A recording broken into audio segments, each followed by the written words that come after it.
majesté technique, esthétique, un raffinement presque. C'est l'excellence. L'excellence. C'est l'excellence. Ouais.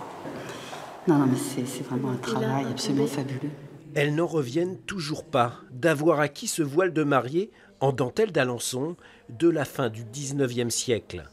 Une pièce rare, peut-être unique, qui devient pour le coup la plus belle du musée d'Alençon. C'est un très grand moment pour le musée des Beaux-Arts et de la Dentelle, effectivement, que d'accueillir dans ses collections une pièce vraiment exceptionnelle par sa taille, par sa qualité technique, par son raffinement décoratif, la rareté même de la pièce. On a vraiment aujourd'hui la possibilité de dire qu'on fait rentrer un trésor dans les collections. C'est vrai que ce n'est pas tous les jours. Un trésor adjugé à 65 000 € à l'hôtel des Ventes Drouot.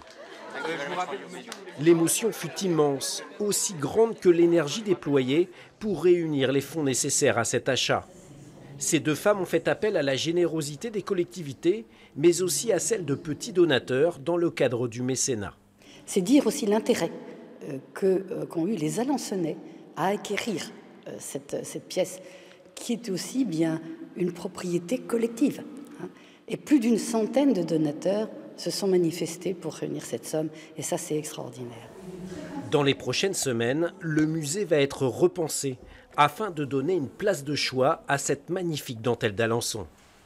Reste à trouver aussi l'histoire de ce voile, de cette femme d'un certain rang qui avait eu l'honneur de le porter pour la première fois.